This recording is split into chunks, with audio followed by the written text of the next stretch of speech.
Bonsoir, mesdames et messieurs. Alexandre Baudouin et François Trépanier qui vous souhaitent la bienvenue à cette autre édition de Sport Express. Salut François. Salut Alex. Alexandre est dans une forme extraordinaire aujourd'hui. On va y aller tout de suite avec le Super Bowl parce que comme 2-3 montées de lait à faire. Mais est-ce que tu as gagné ton Super Bowl? Je sais que tu l'as gagné. Absolument, je l'ai gagné. Puis je tiens à souligner, Alex, faire amende honorable, là, tu nous as quand même envoyé une vidéo où tu te rangeais derrière Tom Brady. Ouais. C'est une première. Écoute, en tant que grand fan des Dolphins, j'ai jamais été un fan des Pats. À chaque occasion qu'il pouvait nous planter, Tom Brady le faisait. Mais Alex, je te félicite, tu as gagné ton Super Bowl. J'ai gagné mon Super Bowl et je ne sais pas s'il a répondu, mais Godette, lui, il a perdu contre Richard également. Absolument. J'espère que Richard a eu son virement. Exact. Et j'avais dit que si jamais les Chiefs l'emportaient, j'étais pour porter la casquette de Deck Hockey Saint-Jean. Ils ont perdu. Mais comme j'ai à cœur ma région, Deck François, Hockey Saint-Jean. je vais la porter quand même. C'est bon, on aime ça. Voilà. Là, il manque une casquette de hache urbaine également. Aussi, je ne sais Ouais, pas hein? si ça se fait. Hey, François, 2 montées de lait, bien rapides, il reste 1 minute. Bon, il y a eu une éclosion aussi, là. Ouais. Moi, j'espère sincèrement, et je m'adresse aux médias, que le nom de cette infirmière-là ne sortira pas parce que c'est pas de sa faute. Et j'espère qu'à un moment donné, les tests rapides vont pouvoir être utilisés ici au Québec parce que, savez-vous quoi? On aurait probablement évité ce scénario-là. Deuxième chose, en deuxième partie d'émission, on s'entretient avec Marc-André Houle, des Forts de Chambly. Il y a eu un article que j'ai plus ou moins digéré, toi également, qui est venu te chercher, et depuis ce temps-là, on reçoit des courriels, parce que les Messagerie gens Facebook aussi beaucoup. veulent savoir qu'est-ce qui va se passer avec le hockey junior, puis pourquoi est-ce qu'il n'y aura plus de hockey junior. Dans l'article, on nomme un conseiller, Mario Lambert. Mario, je le connais quand on était plus jeune, dans une autre vie. C'est quelqu'un que je respecte, et dans l'entrevue, je t'offre de venir parler, parce qu'on est à Chambly également. Absolument. Et moi, les Forts vont quitter. OK, je veux savoir qu'est-ce qui va remplacer ça, François. Puis, je lui donne la tribune parce que c'est quelqu'un qui se présente bien.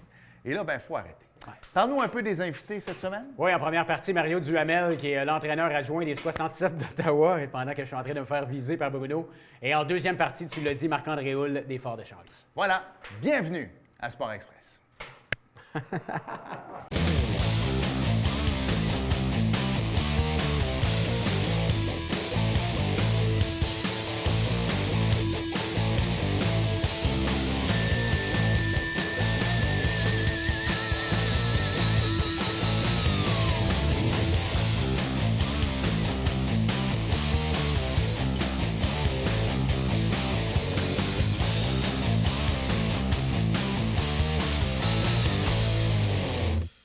François, on est relativement chanceux au Québec parce que la Ligue de hockey junior majeur du Québec joue avec quelques difficultés. Dans des là. bulles. Exactement. Des fois, ils jouent, des fois, ils ne jouent pas. Mais nos petits voisins à gauche, en Ontario, ça va plus ou moins bien. Ça Du joue moins, moins, hein? ça joue moins. Et on va aller parler avec l'entraîneur associé des 67 d'Ottawa, Mario Duhamel, qui est avec nous. Salut, Mario! Salut Mario. Comment ça va, les boys? Ça va va bien? très, très bien. Écoute, ouais, c'est ça, il se passe rien. On se connaît tellement depuis longtemps, j'ai envie de te dire si tu as fait ta demande de la PCU, mais il se passe rien, vous autres, dans la Ligue de l'Ontario. Effectivement. Puis non, j'ai pas fait ma demande à la PCU. On est très bien traités avec les 67. Donc, on a pu éviter ça, Alex. Mais écoute, non, il ne se passe pas grand-chose. Bien honnêtement, ça va être une réponse plate, mais c'est hors de notre contrôle, en ce sens que c'est vraiment la sécurité publique, puis la santé publique, excuse-moi, puis le gouvernement qui ont vraiment ça entre les mains. Donc, nous, on est en attente. La OHL est en attente. C'est sûr qu'il y a des négociations qui se font. Il y a du jeu de coulisses, comme on dit, ça, c'est sûr et certain, pour avoir du développement, mais on n'a pas vraiment de contrôle, là, nous, de notre côté. Là. Mario, est-ce qu'on vous a donné des raisons un peu pourquoi, on le voit ici au Québec, le concept de bulle fonctionne quand même bien au niveau de la Ligue junior majeure du Québec? Avez-vous des raisons du côté de l'Ontario? Pourquoi le concept de bulle n'est pas encore mis de l'avant? Pourquoi il est écarté? Écoute, facile à répondre. Je dois souligner le bon travail de M. Courteau et sa gang avec l'ouverture d'esprit du gouvernement du Québec qui a donné une belle subvention, honnêtement, à toutes les équipes du Québec. Puis c'est pour ça, les boys, qu'il y a des matchs en bulles. Si tu regardes, les bulles ont seulement lieu au Québec, right? Ouais. Donc, des maritimes, il y a des équipes en ce moment qui jouent comme en Nouvelle-Écosse, mais le Nouveau-Brunswick en ce moment est bloqué. Donc, les bulles, le concept de bulle vient en grosse partie, et pour avoir parlé avec des propriétaires dans la Ligue, là, c'est sûr et certain que la subvention gouvernemental vient aider énormément, chose que l'Ontario n'a pas. C'est tout simple que ça. Donc, à partir de là, la décision de bulle est écartée parce qu'il n'y a aucun revenu qui est emmagasiné par les organisations. Donc, ça deviendrait vraiment des dépenses. Ça serait une question en plus à poser aux propriétaires, mais on n'est même pas rendu là. En ce sens que, comme j'ai mentionné tantôt, il n'y a pas d'ouverture en ce moment pour vraiment jouer des matchs de hockey, même sans spectateurs. Si vous regardez, la NHL, ça a été approuvé sur le tard au niveau de l'Ontario. Puis, si tu regardes au niveau de la Ligue américaine en ce moment, aux États-Unis, ça joue, puis au Canada, on est en attente. Le Rocket, comme vous savez, est en attente parce que l'Ontario, soit Belleville et Toronto, qui est les sénateurs, et puis les Maple Leafs, sont en attente d'une réponse du gouvernement. Donc, on est en attente, nous autres aussi, puis que si la AHL a de la misère, bien, nous autres aussi, on a de la misère de ce côté-là. Le seul avenue que je vois où ce qu'on peut avoir une petite avance sur la AHL, c'est parce qu'on a des payeurs de taxes qui jouent dans notre ligue, qui résident en Ontario, versus, tu sais, tous les jeunes pratiquement viennent de l'Ontario, versus la Ligue américaine, où c'est des joueurs qui viennent un peu partout dans le monde. Puis je trouve ça plate parce qu'on le voit avec la Ligue nationale de hockey. Au Canada, il y a quasiment... En fait, il n'y a pas de matchs qui sont annulés à cause de la COVID. Non. On a un couvre-feu de toute façon. Fait que les gars, ils finissent à l'aréna, finissent le Centre Bell, s'en vont à la maison. Ils ne peuvent pas aller souper au restaurant. Ils ont leur lettre de leur employeur. En plus, ils s'en vont avec la petite famille. Tandis qu'aux États-Unis, ben, c'est free for all. Les gars vont manger au restaurant, puis on le voit, il y a plein d'équipes qui ne jouent pas en ce moment. Alors, je pense que la Ligue de l'Ontario pourrait se baser sur le fait qu'il y a un couvre-feu en Ontario, que la vie est bonne. Quand tu vas jouer au hockey, puis tu reviens. Puis, tu sais, l'année passée, vous autres, Mario, ça a été quand même une année faste, on va se dire. Vous avez eu des très bons choix au repêchage. D'ailleurs, Tim Stutzler, entre autres. Vous avez eu une belle saison. Ces gars-là ont réussi à être repêchés.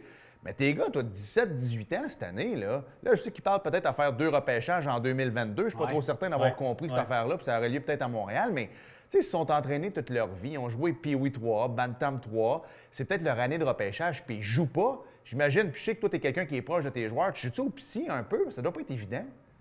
C'est pas mal plus dur pour eux autres, bien honnêtement. Puis quand on pense à eux autres, que lorsqu'on pense à nous, les entraîneurs, première des choses, comme tu l'as dit, on est tout le temps proche de nos joueurs, puis on dit on care, là, on cherche le mot en français, là, mais on s'en fait pour nos joueurs. Merci beaucoup. Et puis, tu sais, c'est des années qui ne repasseront pas, ça. Tu sais, la différence entre un joueur et un coach au niveau junior, nous, c'est sûr et certain, c'est notre passion, comme eux autres, puis on voudrait être sur le terrain puis aider nos jeunes. Mais il y a quand même une année l'année prochaine qui devrait avoir lieu. Tu sais, tandis qu'eux autres, c'est une année, vous le savez, les gars, tout le monde qui a passé entre 16 et 20 ans, on sait comment que ça déboule, puis que c'est des années qui sont face dans ta vie, tu sais, que ce soit dans le sport ou juste dans la vie de société. Donc, c'est des années qui ne reviendront pas. Fait que ça nous brise le cœur quand on pense à ça. Et puis, c'est pas juste, Alex, pour les joueurs qui vont se faire repêcher. C'est pour tous les joueurs. Le gars de 20 ans, que c'est sa dernière année de se faire valoir, puis que peut-être c'est sa dernière année de compétition d'attitude, puis que là, il n'y en aura plus. Tu sais, puis d'autres qui vont prendre le chemin universitaire. Donc, c'est des belles vitrines qui sont...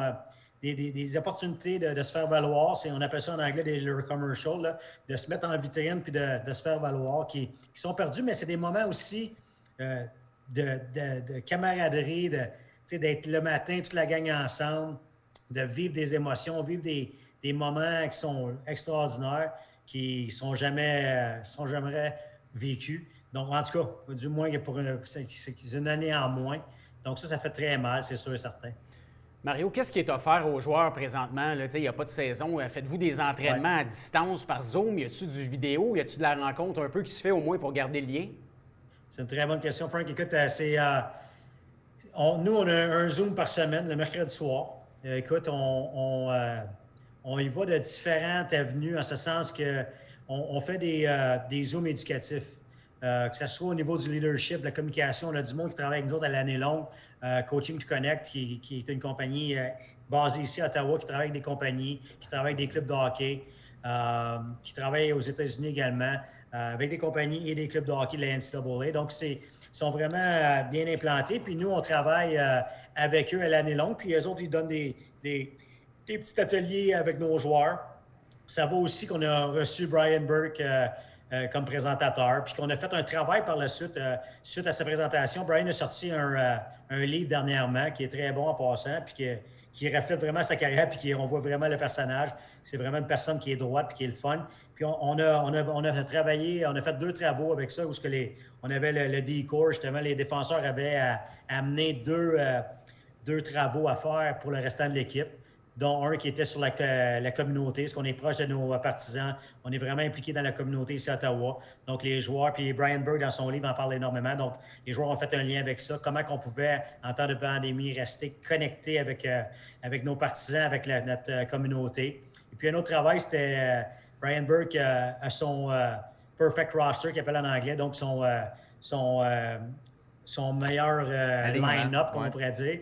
Donc, le type de joueur qu'il aime selon la ligne. Et puis, nous, les joueurs, on a splitté l'équipe en 5 équipes différentes qui avaient, avec les joueurs d'aujourd'hui, avec la masse salariale d'aujourd'hui, avaient à créer leur propre roster. Donc, on s'implique comme ça. On veut les rester, nous, connectés avec eux, mais également eux qui restent connectés avec leur partner. Ils sont tous à distance, mais au moins, ça me donne l'opportunité de se rencontrer une fois par semaine. Hey Mario, un petit peu plus personnel, tu sais, est-ce que tu as appris des choses sur toi-même? Tu sais, moi, t'es comme moi, on se connaît depuis longtemps, on a des gars extravertis, on aime ça être en gang. Justement, c'est la raison pour laquelle t'aimes coacher, t'aimes être avec les joueurs. Mais moi, je me suis rendu compte pendant la pandémie que des fois, j'aime ça, aller dans le sous-sol. Être tout seul, je sors mon Xbox, puis je me fais ma petite saison d'NHL 2021 en ce moment. Je déteste pas ça. Y a-tu des choses que tu as appris sur toi, que tu as fait comme, ouais, finalement, la pandémie va m'avoir amené ça? Écoute, oui, définitivement. Il a fallu que je travaille sur moi-même, comme n'importe qui. En ce sens, comme tu as dit, on est comme... on a été dénudés. Donc, on a vu les bons côtés et les moins bons côtés de notre personnalité, des choses qu'on savait déjà, mais qu'on avait l'opportunité de s'améliorer. Pour moi, c'est sûr et certain, comme à un moment donné, d'être tout le temps à la maison. Moi, j'étais un gars qui était petit, j'étais un gars de famille, vous savez, ouais. puis... Mais j'étais habitué d'avoir mes escapades, dans ce sens d'être à l'aréna au quotidien, puis de partir sur la route. Donc, je peux vous dire que ma femme aussi est habituée à ça. Donc, d'avoir ces moments à elle avec les enfants. Donc, de vivre tout le temps ensemble, c'est sûr certain que ça a eu des ajustements. Puis quand je dis ajustements, c'est sur moi-même, de rester patient, de trouver, comme tu viens de mentionner, Alex, de trouver tes moments à toi, comment te recueillir. Tu sais, quand tu es à l'extérieur de la maison, tu as tes moments à toi au bureau avec les jeunes. Ça peut être de différentes manières, mais comment me recueillir sur moi-même. Puis j'ai vraiment développé, j'ai commencé à lire, mais surtout écouter des livres. Je n'ai écouté beaucoup. Puis là, j'ai commencé à lire parce que c'est une chose qui me détend. Chose que on a toujours le temps, là, mais que moi, je ne prenais pas le temps, que là, je commence à prendre le temps. Donc, d'avoir des moments comme ça, vraiment à moi, parce que j'aime être avec mes enfants. C'est l'opportunité que j'ai en ce moment. Ça, c'est un côté positif. C'est qu'au lieu d'être être à moitié du temps parti, bien là, je suis tout le temps à la maison, puis les fins de semaine, on les vit comme monsieur et madame tout le monde. Donc, on attend le vendredi, puis pour passer la fin de semaine en famille, chose que je ne connaissais pas, là. Donc, c'est vraiment plein de petites choses, les boys, qu'on apprend à vivre au quotidien, mais vraiment travailler sur notre personne. Puis le reste, c'est de se parfaire. J'ai passé beaucoup, beaucoup de temps à se parfaire, tant qu'à avoir des conférenciers sur le web que j'ai mentionné de lire. Maintenant, avec les games de la NHL, on regarde beaucoup de matchs. Justement, avant qu'on se parle, je découpais une game pour voir les habitudes de travail des joueurs, sortir des bons clips là-dessus. Donc, on essaie toujours de rester, comme on dit, au diapason. Là. Ouais. Bien, Mario, merci. Je te laisse merci, aller. Mario. Puis, dès que ça repart, si ça repart, je le souhaite, on se reparle, puis on va se parler de ton équipe parce que vous avez tellement eu 2 belles saisons. Absolument. J'ai comme l'impression que ça a arrêté votre saison cette année. Fait que on s'en reparle dès que ça repart. Merci, mon ami. Salutations Salut, à toute la Mario. petite famille. Merci Bye les bye. boys, c'est toujours un plaisir. Yes, Merci. on s'arrête. Et au retour, on poursuit dans le hockey également. Junior 3. Oui, Marc-André Hull. Bougez pas.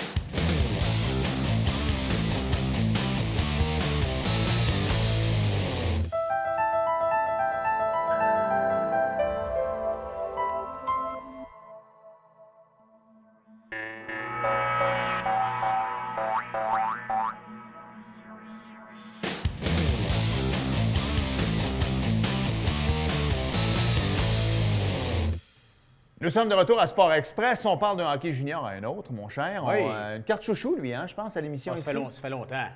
Ben, quand même. Oui. Il est le président de l'organisation de l'année dans la Ligue de hockey junior 3 du Québec en 2018. Ouais. Marc-André Hull est avec nous. Salut, Marc-André. Salut, comment ça va, les gars? Je vais très, très bien. Hey, tu dis 2018, mais dans le fond, parce que là, ma mémoire à cette heure, je suis obligé d'y aller avec des événements. Et écoute, l'événement que j'ai animé avec Derek Aucoin, c'était en 2019. Donc, tu as été élu organisation de l'année, voilà, dans la saison 2018-2019. Exactement.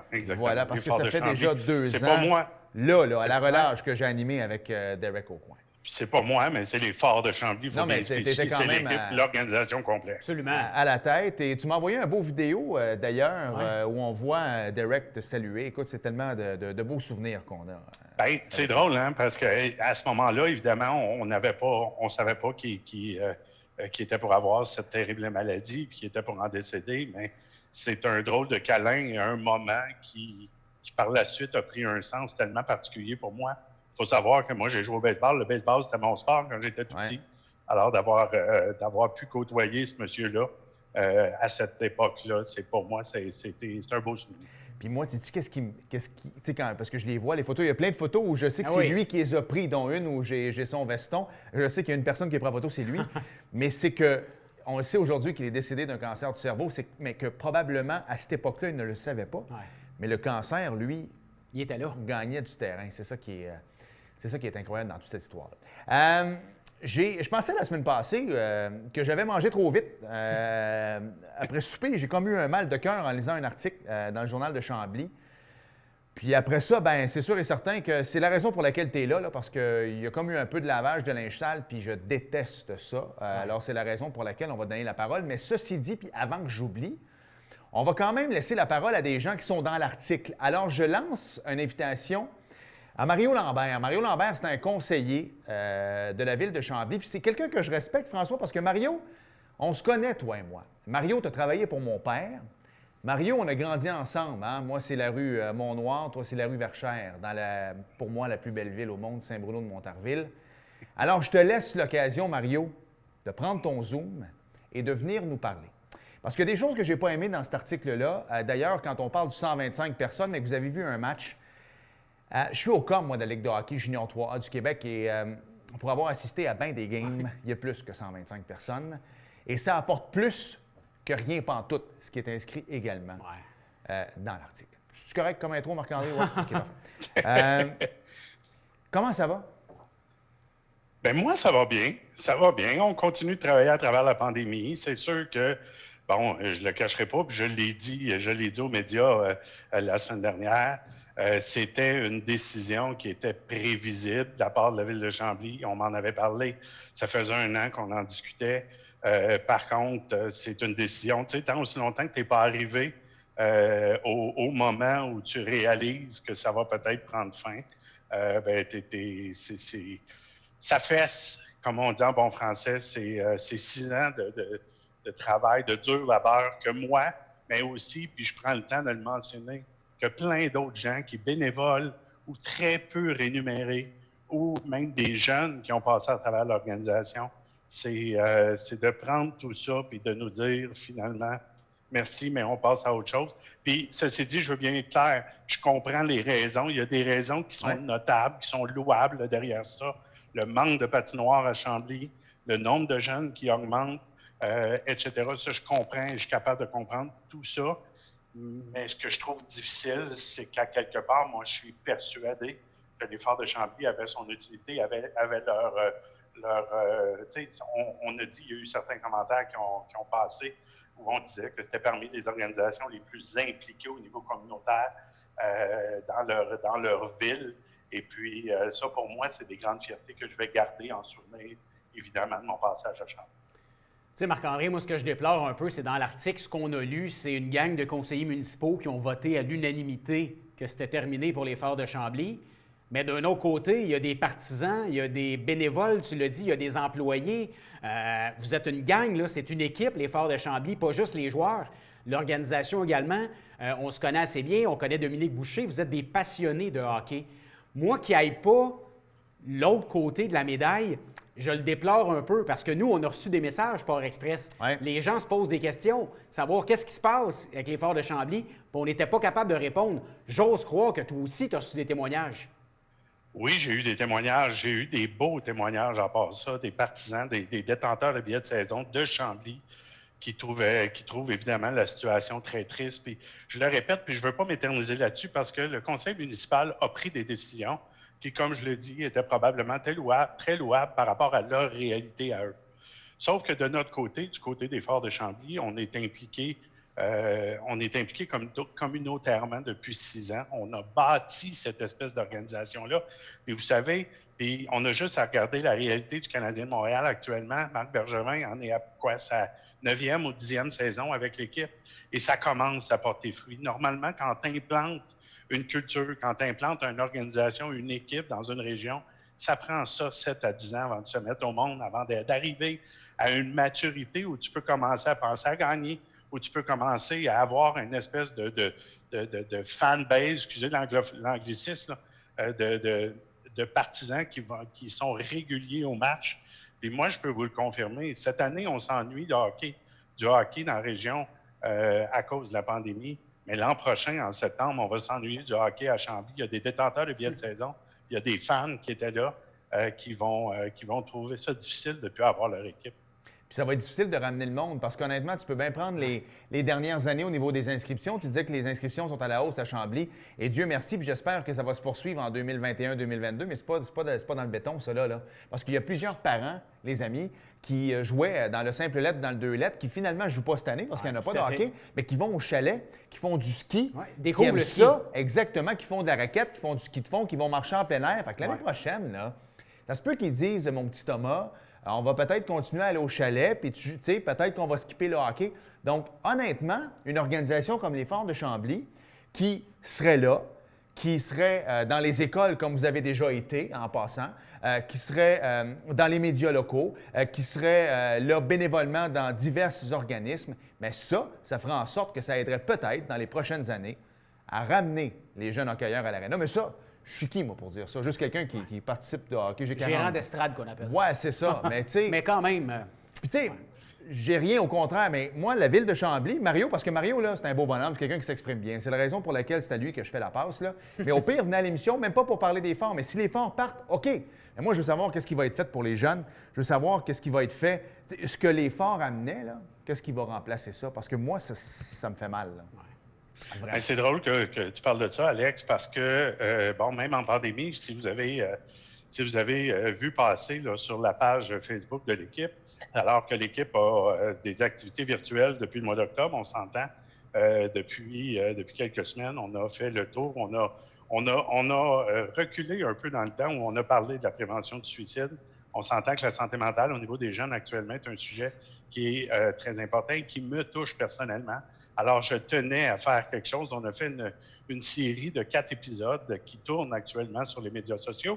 Et à partir de la semaine prochaine, dans le cadre de la semaine de la persévérance scolaire, bien, on fait un petit peu la même chose. On a, dans l'organisation des Forts actuellement, on a des jeunes qui vont à l'école, qui réussissent très bien. Puis je vais vous en nommer un parmi tant d'autres qui, à quelque part, retenez ce nom-là parce que moi, c'est mon petit à moi, Laurent Duvernay-Tardif. Ouais. Il s'appelle Christopher Roy. Il étudie actuellement à l'Université McGill en médecine. Il combine ça avec la Ligue de hockey junior 3A du Québec. Il est dans les candidats à chaque année depuis 2 ans pour les bourses annuelles au niveau de la Ligue par rapport aux résultats académiques.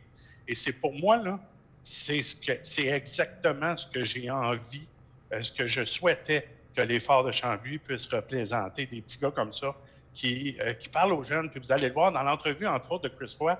Je lui pose la question à un moment donné. Je dis, Chris, de quelle façon un enfant de 6e année, de secondaire, peu importe l'âge, de quelle façon ce jeune-là, qui trouve ça difficile de faire l'école à la maison, ou encore de porter le masque à l'école, ou toutes les différentes étapes qu'on a passées là, depuis la deuxième vague, bien, de quelle façon il peut réussir à rester motivé?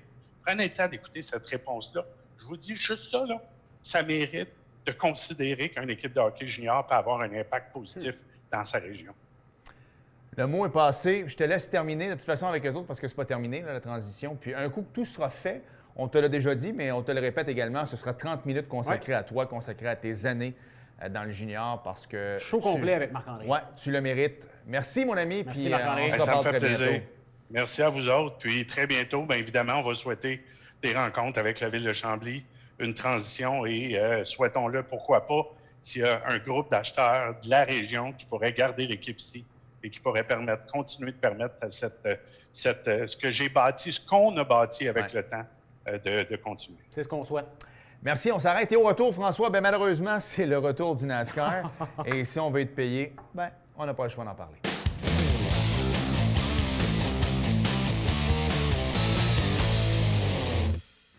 Bon, écoute, on va parler de NASCAR. Je sais que tu François. attendais ce moment-là depuis, quoi, 1 an? La seule bonne nouvelle dans la patente, c'est que si on est rendu au NASCAR, c'est que le printemps s'en vient. Oui, absolument.